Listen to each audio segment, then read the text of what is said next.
The Young and the Restless recap for Friday, June 6, reveals that Mariah Copeland will remember a creepy mystery man while Hurricane Phyllis Summers gets ready for France.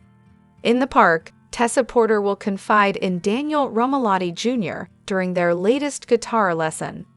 After Tessa reveals that Mariah has been struggling to sleep and crying in the night, Daniel will offer advice and support. Tessa will get a bit teary as she writes a song with Daniel and will admit she needs these guitar lessons as much as he does. At Sharon Newman's house, she'll once again push Mariah to open up about whatever big secret she's keeping. Sharon will promise it can stay between them and will offer a judgment-free zone. After Sharon asks if Mariah had a one-night stand, Mariah will argue that it's so much worse. Mariah will contend if it were that simple, she could confess to Tessa and beg her forgiveness. Sharon will keep pushing Mariah to get this secret off her chest and will offer to recommend another therapist if she'd prefer. Mariah will shut down that idea since talking to a stranger is what got her into this mess. Since Mariah still won't be willing to come clean, Sharon will give her a hug and insist she's there when Mariah is ready to talk. Next on Friday's I and R episode, Mariah will head to the park and recall a memory from her business trip. In the flashback, Mariah will be tossing back plenty of drinks when a rather creepy older man approaches her and suggests she looks like she could use a friend.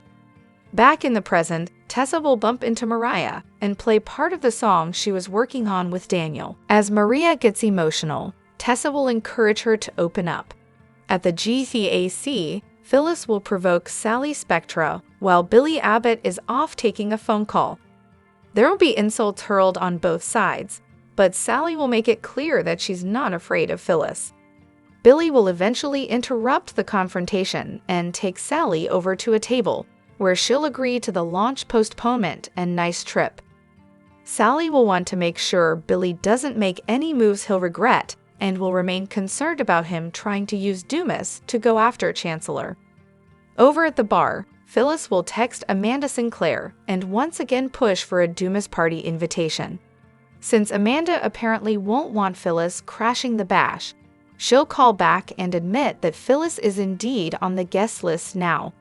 Sally and Billy will overhear Phyllis' invitation news, which she'll gloat about, although Billy and Sally will have concerns since guest list keeps getting weirder. They won't let Hurricane Phyllis stop them from attending the event.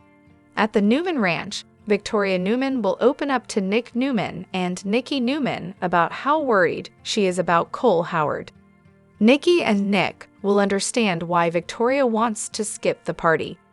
It'll give Victoria a chance to watch over Cole and stay on guard in case Dumas tries to pull anything while everyone's gone. The Young and the Restless spoilers for Monday, June 9, reveal that Tessa Porter could be in danger if Mariah Copeland spills.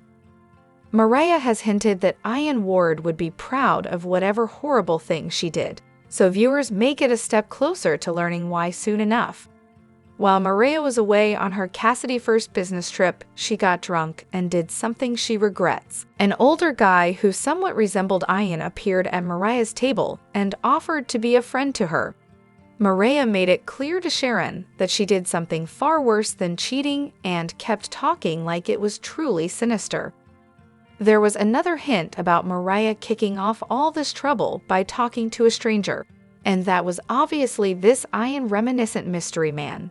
Tessa doesn't want to push too hard, but she doesn't like the wall that Mariah's built between them. It's really taking a toll, so Tessa will take Daniel Romalotti Jr.'s advice and try to chip away at that wall on Monday's I and R episode. Tessa will try to convince Mariah that it's safe to confess, but Mariah won't agree with that. As Mariah flies into panic mode, she'll double down on the secrecy and argue that there's nothing safe about confessing to Tessa at all. It sounds like this is bigger than just Mariah's guilt and horror. Mariah seemingly feels like if she divulges the truth to Tessa or anyone else, she'll drag them into whatever dangerous mess she's created. Tessa and even Area Porter Copeland could be at risk if Mariah spills too much, so it's easy to see why she's so freaked out. there's a chance Mariah pulled some sort of con on this mystery man. It's even possible Mariah played a role in his grim fate if the whole night spiraled out of control. Then again, maybe some other type of criminal activity played out. If this mystery guy is still alive, he might have some serious leverage that he's holding over Mariah. Regardless, Mariah won't feel like she can come clean without putting Tessa in harm's way. So Tessa may realize this drama is even messier than she suspected. Over with Audra Charles, she has another meeting with Victor Newman coming up. It appears Victor will score the Dumas party invitations Audra pushed for, so she'll be tasked with tricking Kyle Abbott into heading to Nice for the shindig as well. The Young and the Restless spoilers say Holden Novak will do some eavesdropping and get updates on some crucial news soon, so stay tuned.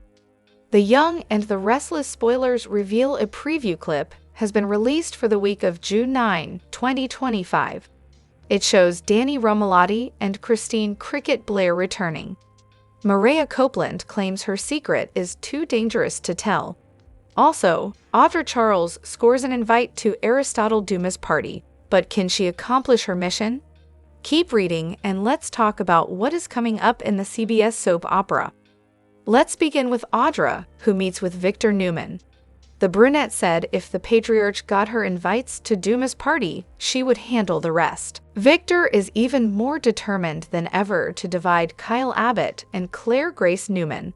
The clip shows Audra telling Victor, "Those are some pretty elusive invites to Aristotle Dumas' chateau in France." That is when Victor orders Audra to convince Kyle to go on the trip. Meanwhile, Holden Novak is spying from nearby. I wonder if Holden's obsession with Audra could end up saving someone's life in Nice. Damian Kane was forced to fire Holden, so Holden has a lot more time on his hands. It's also possible that Holden might still be secretly working for Dumas. Maybe the firing was a cover so Dumas could get intel. The Young and the Restless spoilers for the week of June 9 reveal that Tessa Porter will make another plea. Tessa needs to know what is bothering Mariah so much. It's not just the secret, but that Mariah is up at night, softly sobbing. Tessa is worried about her wife. However, Mariah says it's not safe to tell Tessa what she did. That is making me wonder if Mariah committed a crime rather than cheated. The preview clip also confirms the return of two characters. Daniel Romalotti, Jr. bursts through the door. The character declares, "Do I gotta be on some kind of VIP list to find out my favorite rock star is in town?" With that, Danny and Christine turn around, both beaming.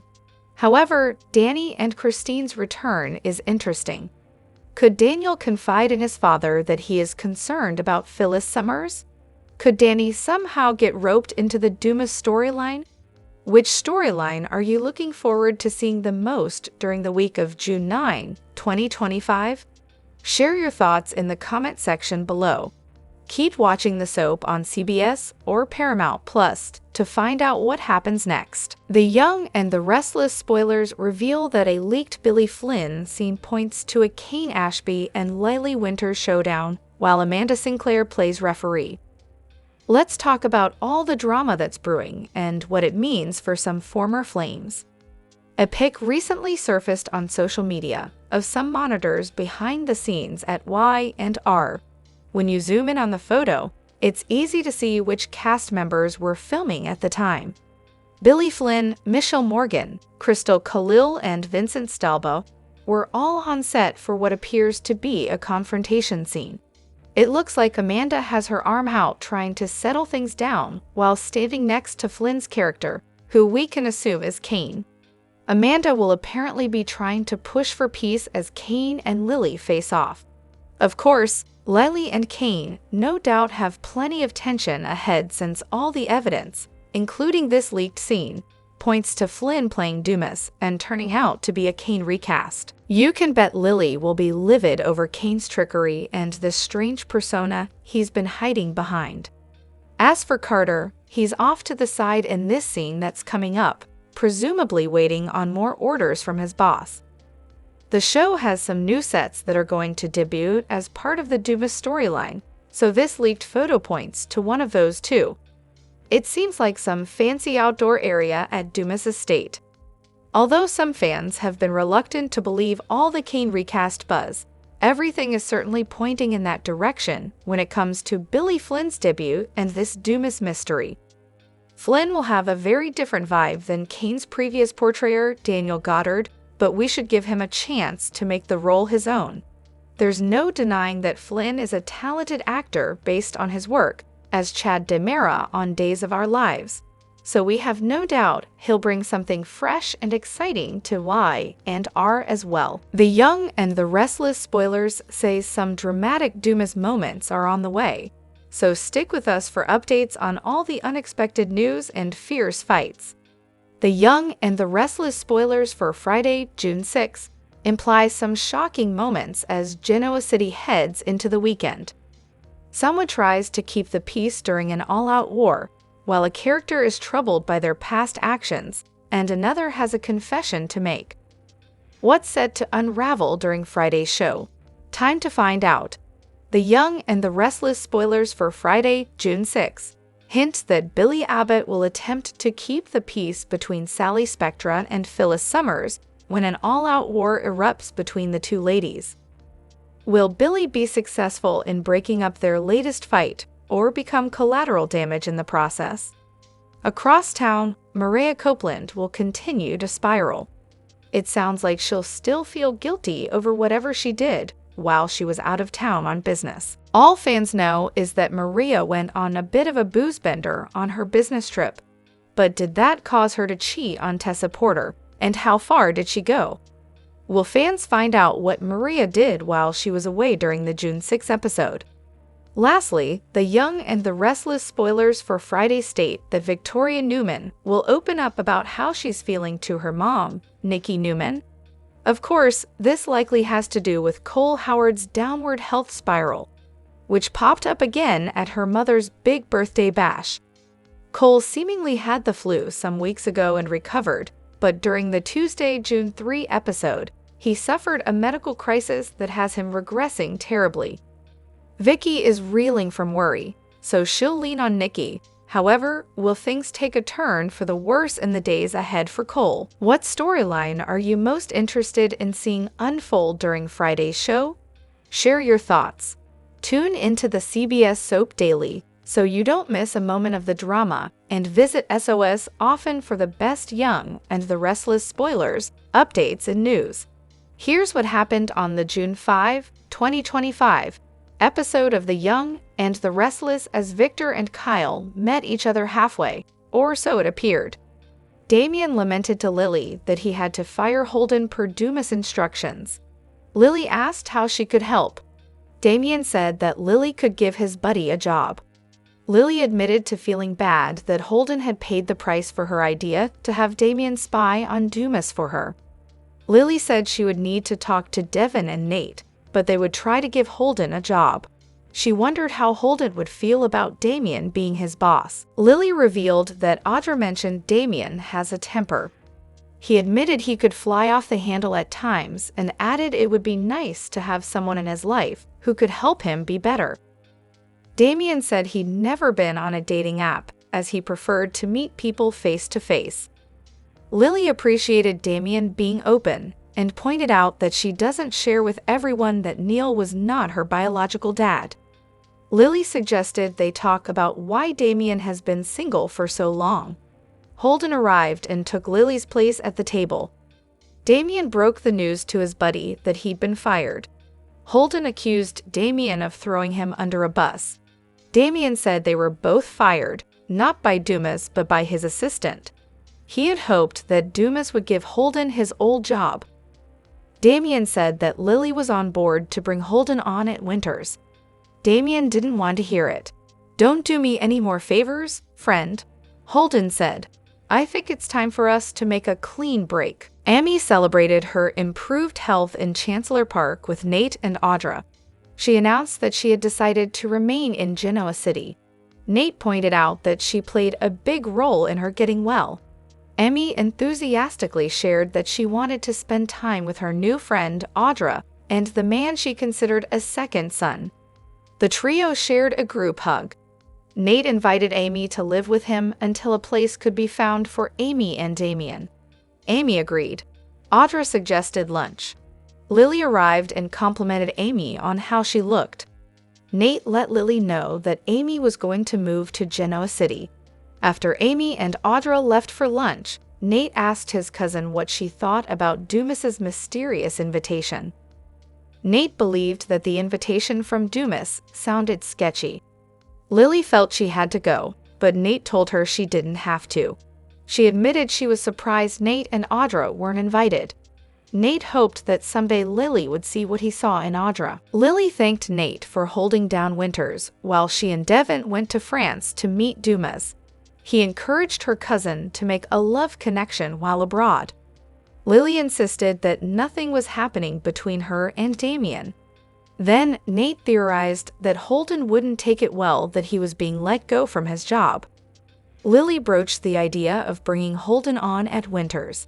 Nate wondered if there was even a spot for him. Lily asked Nate to think about it. She added that she felt responsible for both Damien and Holden's firing. Nate marveled that Dumas seemed to have a hand in so much that was happening. Nate doubted Dumas would show up at his party. Lily insisted she was going to meet Dumas and get the truth. Failure is not an option, she stated. Amy and Audra came upon Damien and Holden at the Genoa City Athletic Club. Audra surmised by Holden's demeanor that Damien told him he was out of a job. Then Victor called Audra and demanded her immediate presence. She explained to Amy that she had to go.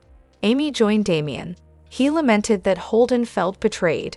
Amy took her son's hand and told him that she was there for him. Amy playfully lamented that she had no jobs to hand out to Damien for Holden. Then, she seriously asked what she could do to help him. Damien wondered what kind of peace offering he could give to Holden. Amy wisely pointed out that the true answer would come from inside his heart. Victoria and Claire tended to Cole, who was very sick again, at the tack house. "I'm worried about you," Victoria told him. Claire felt her dad's forehead and said he was warm. Cole continued to cough and said he was worse than before. "I feel like I got hit by a truck," Cole shared as he continued to cough. He insisted this flu or bug needed to run its course. In between coughs, Cole insisted he was okay. A doctor came to examine Cole. Claire said that her dad's temperature was between 102 and 103. The physician theorized Cole could have pneumonia, but he wouldn't know for sure until Cole had tests at the hospital. After the doctor left, Victoria made plans to take Cole to the hospital. Claire reluctantly agreed to stay behind, but she wanted to be kept in the loop. Cole continued to cough. "I need you to get better," Claire told her dad. Cole noted that while he felt lousy, he also felt lucky. Kyle arrived at Victor's ranch house. He told Claire's grandfather he was pleased to get Victor's invitation. Victor advised him to hold off on that until he heard the response to Kyle's proposal. Victor presented Kyle with a contract containing the offer Kyle had laid out verbally. If Kyle breaks Claire's heart, he'll pay the mogul $5 million. Kyle announced he'd do anything to make Claire happy. Victor pointed out that's why he was there. He added he'd be willing to agree to Kyle's contract. Kyle feared it was going to be bad news. "It will only be bad news when you decide to hurt my granddaughter," Victor scoffed. Kyle offered to have his lawyers draft a contract. Victor said that wouldn't be necessary as he had his attorneys do the honors. Victor noted that Kyle would pay him $5 million and leave town if and when he hurt Claire. Victor conceded he might have been wrong about Kyle, as he has made this commitment. Kyle and Victor bantered back and forth a bit about Kyle having his attorney read the contract. Kyle wanted to know why Victor hated him. Was it because he's Jack's son? Victor rebuffed getting into that right now. Kyle signed Victor's contract and promised the mogul he'd never need to enforce that. Victor said that Kyle signing the document was the beginning of proving he was wrong. The two men shook hands, and then Kyle walked out. Next, Audra arrived at the ranch. Victor informed her that when he demanded a meeting with her, the only word she should say was yes.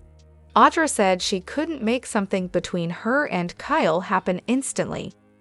Victor let Audra know that something needed to have developed in this matter by the time he got back from France. Audra pointed out that Kyle would be open to distractions should she and Kyle be invited to Dumas's home. She encouraged Victor to make sure they were both invited to the mysterious man's big party in mid-June. Victor didn't let on if he could or would do that, as he wished Audra a good day. Later, Victor looked at the invitation from Dumas. Kyle joined Claire at the tack house. She updated him that Cole may have pneumonia. Cole's a strong guy. He's going to pull through, Kyle assured Claire as he took her in his arms. Claire asked how Kyle's meeting with Victor went. He said it was fine and he'd share details later. Audra told Holden she took pity on him, so she visited him at Crimson Lights. He invited her to take a seat. She asked what was so urgent. Holden reminded Audra that she had said that she'd be his friend, and now he could truly use one. He confessed to Audra that she was the only person who had ever gotten to know him. Holden told her she could leave if she wanted to. Instead, she reached out and took his hand. Tensions hit a boiling point in The Young and the Restless spoilers for June 6, 2025. Billy tries to play peacemaker, but Sally and Phyllis turn up the heat. Maria's guilt weighs heavy, while Victoria leans on Nikki during a health scare.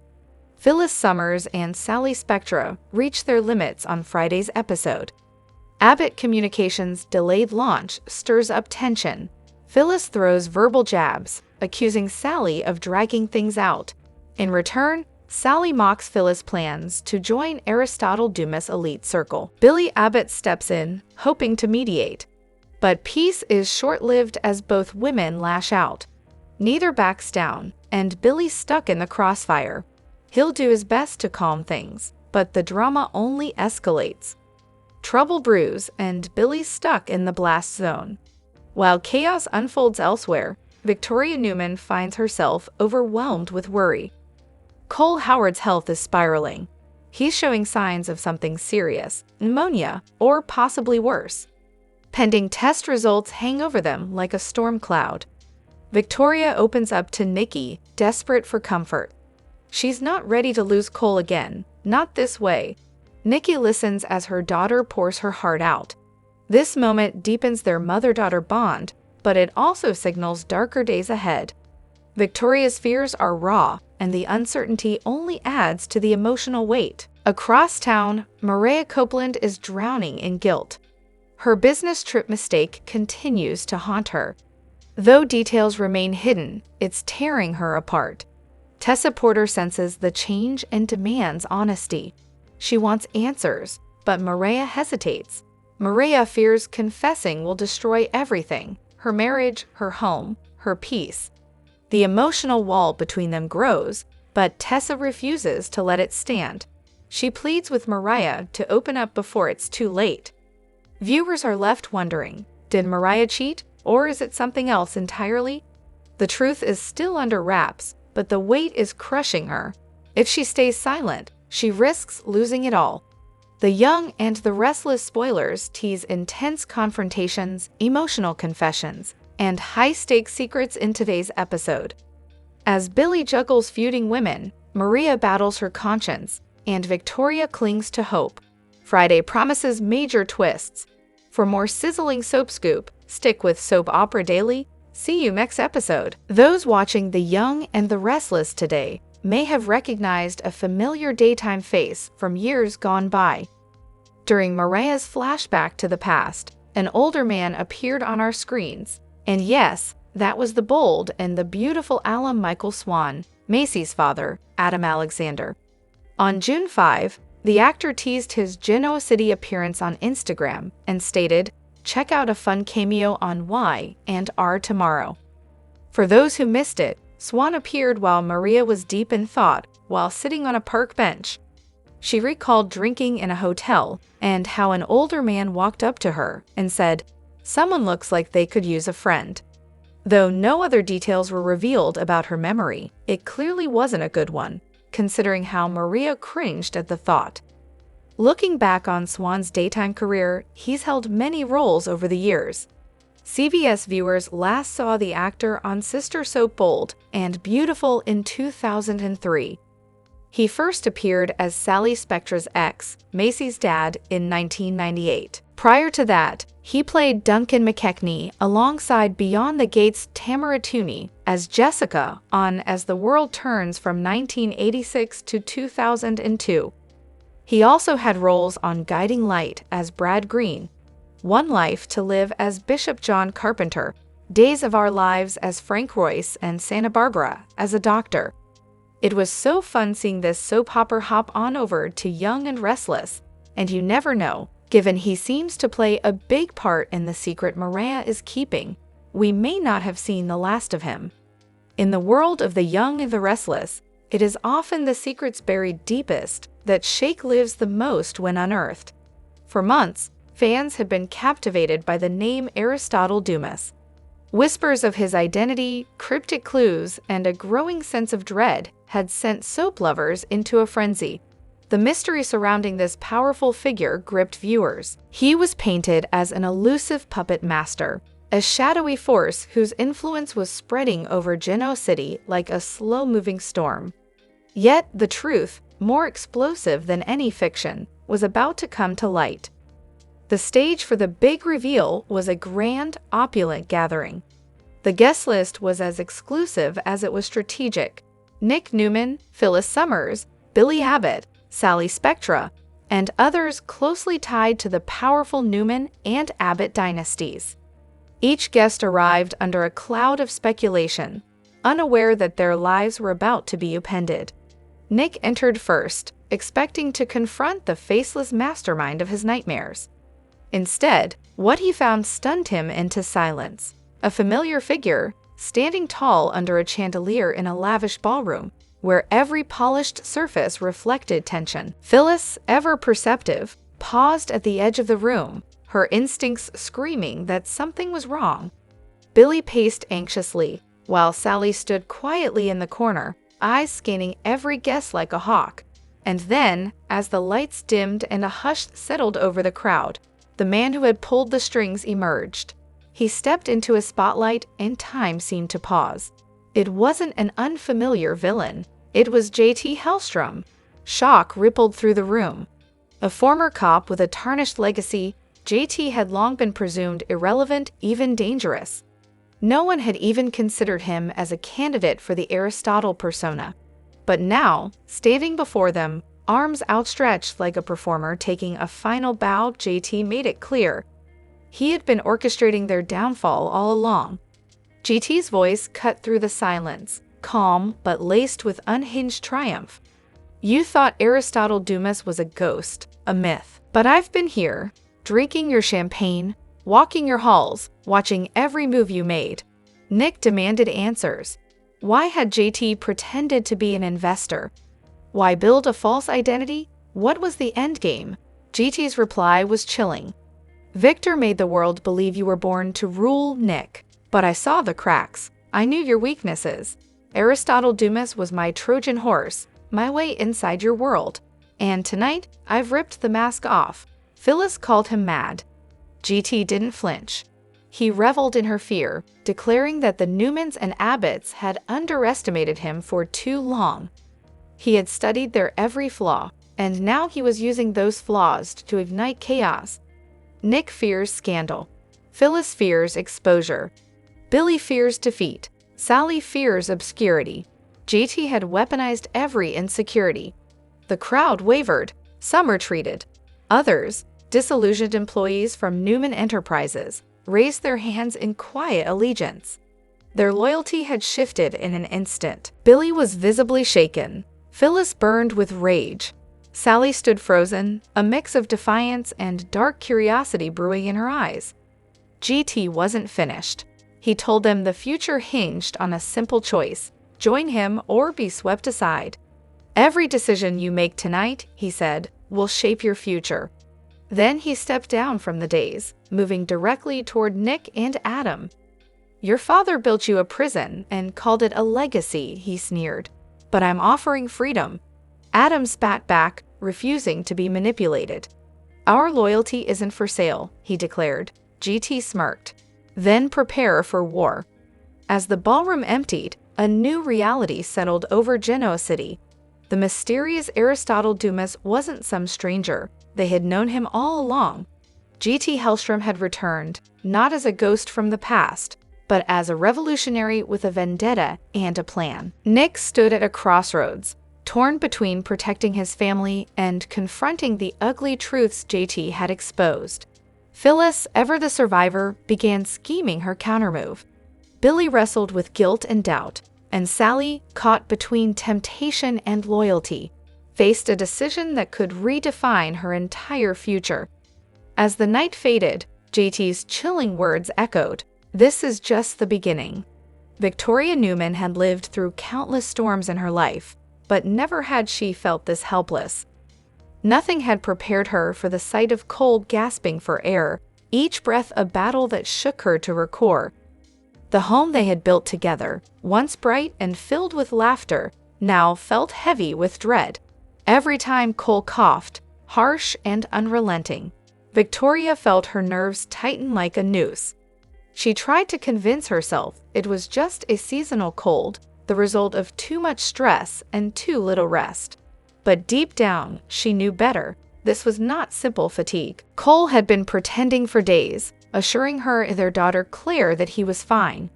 But the truth was in his eyes, in the way his body trembled with every wheeze. Claire, though still young, could feel the change in the air. She clung to her father's hand, trying to give him the strength to keep going. Then, one morning, things escalated. Cole suffered another coughing fit, longer, more violent, and more terrifying. His skin turned pale, his chest heaved in desperate spasms, and his body trembled. Victoria rushed into the room, heart pounding, to see the man she loved clutching his chest, drowning in his own breath. She didn't hesitate. She called the family doctor immediately, barely able to speak through her fear.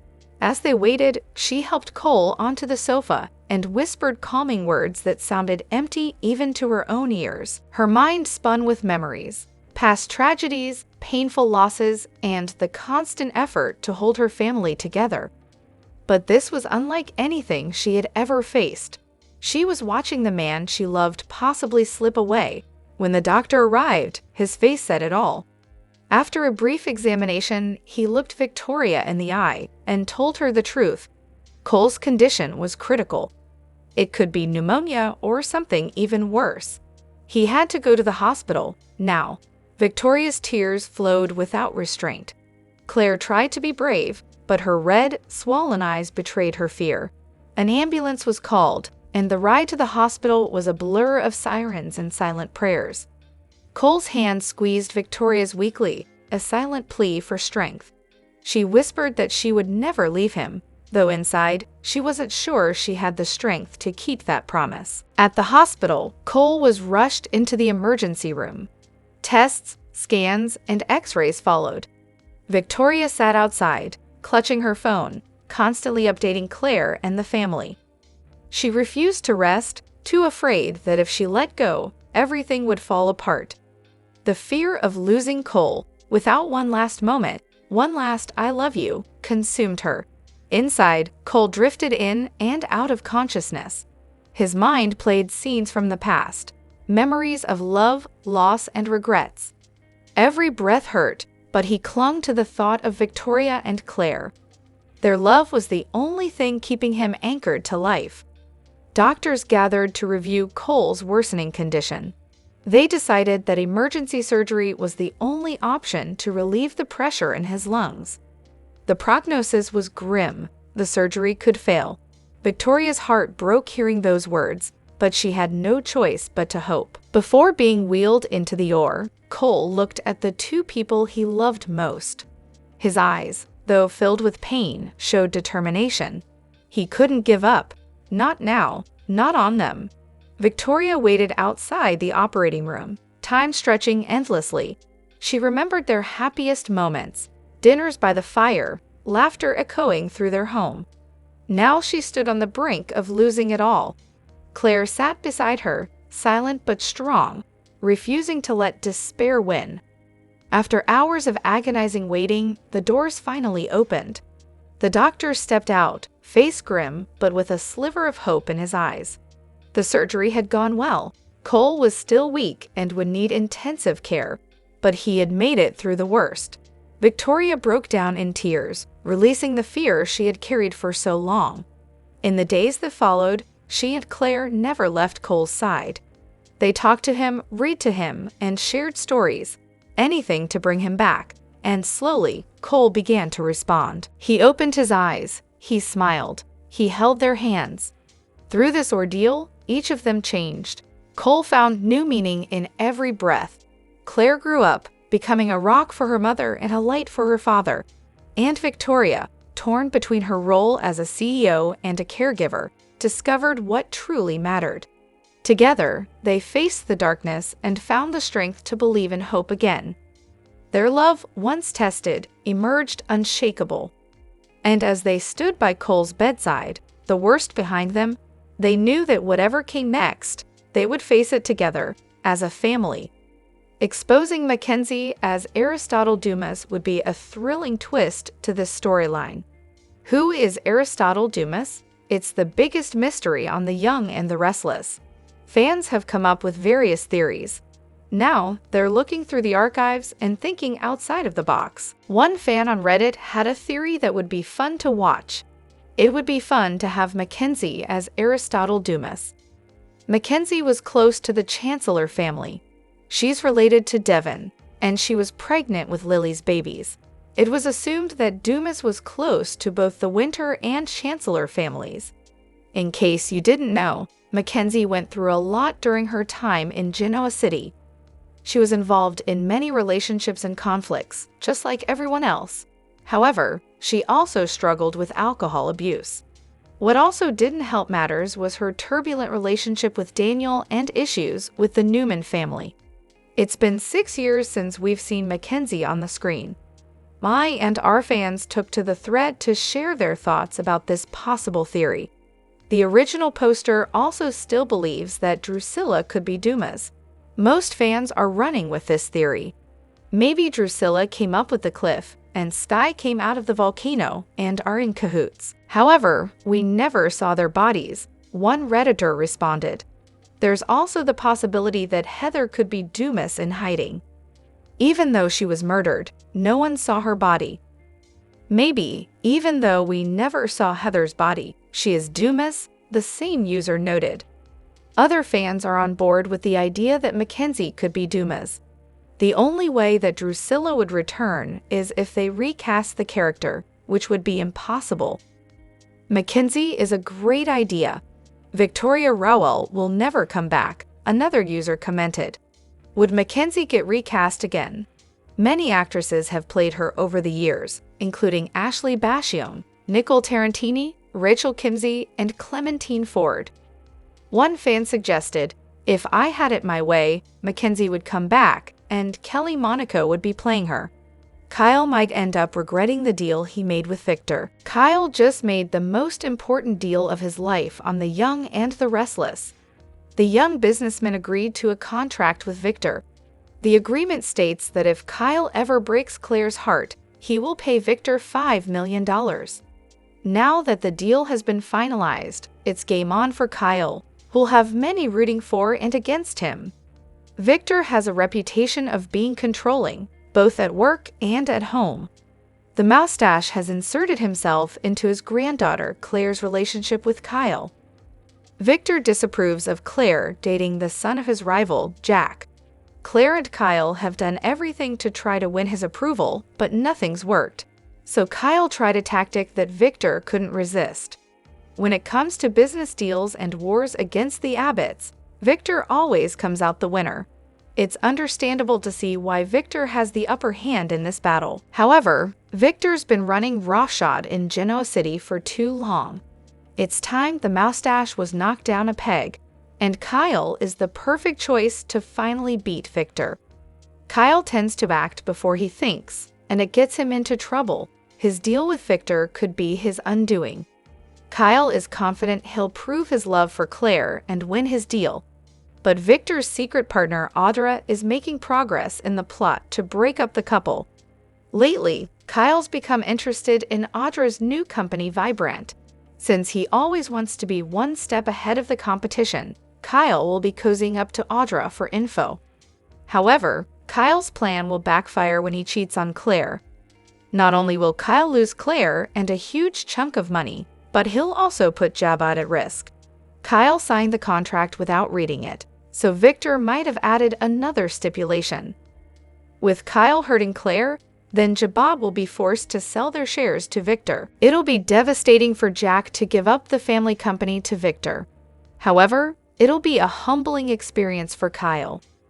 In the heart of Genoa City, where power and family ties dictate the rhythm of life, a seismic revelation threatens to unravel the Newman legacy. Victor Newman, the indomitable patriarch of the Newman Empire, has uncovered a secret so devastating it could redefine his family forever. His son, Nick Newman, appears to have pledged allegiance to a mysterious figure named Aristotle Dumas, who claims to be Nick's true father. This discovery, revealed through a series of cryptic messages, has sent shockwaves through the Newman household, raising questions about loyalty, identity, and the very foundation of their dynasty. As Victor grapples with this betrayal, a larger conspiracy looms, promising to reshape the power dynamics of Genoa City. Victor Newman has always been a man of sharp instincts, able to sense deception from miles away, especially when it involves his family. Recently, he noticed subtle changes in Nick's behavior, lingering glances, hesitant responses, and excuses that didn't quite add up. These small signs, easily overlooked by others, set off alarms in Victor's mind. One evening, while working late in his private study, Victor stumbled upon a rare opportunity. Nick had left his phone unlocked on a nearby desk. What he found on that screen would change everything. A message thread with a contact named Aristotle revealed a chilling exchange. In one message, Nick referred to Aristotle as father and declared, "Victor never was truly mine. My allegiance is yours." For Victor, a man who has built his empire on the strength of family loyalty, these words cut deeper than any corporate betrayal. The idea that Nick, raised as the perfect Newman heir, could turn his back on his father in favor of a shadowy stranger was unthinkable. Yet the evidence was undeniable, sparking a storm of questions. Why would Nick betray his family? Could he truly believe Victor is not his father? And who is Aristotle Dumas, the man pulling the strings behind this treachery? The messages on Nick's phone hinted at a deeper conspiracy, one that challenges the very bloodline of the Newman family. Victor's mind raced through possibilities. Had someone planted doubts in Nick's mind about his paternity? In Genoa City, where lineage is everything, a hidden father would be more than a scandal. It would be akin to treason. The messages suggested Nick had been communicating with Aristotle for weeks, receiving cryptic instructions and references to completed tasks. A memory of a recent dinner, where Nick excused himself for a private call and returned pale, now took on a sinister new meaning. Victor realized his son might have become a mole, possibly working to undermine the Newman Empire under Aristotle's influence. Across town, Nick sat in his penthouse, wrestling with his own emotions. For years, he had lived under the weight of Victor's expectations, striving to uphold the Newman legacy. But Aristotle's revelations had shaken his sense of identity. Messages claiming that Victor was not his biological father, and that Aristotle had been searching for him since birth struck a chord. Nick felt a rush of liberation, believing he had found a new sense of purpose. To him, Aristotle's claim of fatherhood was a bond stronger than blood, offering a chance to break free from Victor's shadow. Yet the weight of his betrayal lingered, a reminder that crossing this line would change his life forever. Somewhere in a luxurious European office, Aristotle Dumas smiled as he read Nick's latest message. "I will do as you ask, Father. The Newmans will not see it coming." For Aristotle, this was more than a personal victory. It was the culmination of a long game to destabilize the Newman dynasty. He had carefully studied Victor's weaknesses, exploiting the gaps left by his relentless focus on legacy. By feeding Nick fragments of evidence, hints of a hidden pregnancy, and an adoption orchestrated by Victor, Aristotle had sown seeds of doubt, slowly turning Nick against his father. Aristotle's plan was audacious. By claiming Nick as his son, he aimed to fracture the Newman bloodline and seize control of their empire. His strategy relied on emotional manipulation, leveraging Nick's resentment and desire for independence. But Aristotle knew the road ahead would not be easy. The Newmans had vast resources, legal teams, and loyal allies. To succeed, he would need to time his moves perfectly, consolidating Nick's trust while quietly amassing leverage through philanthropy and investments in Genoa City. Back in Genoa City, Victor refused to let rage cloud his judgment.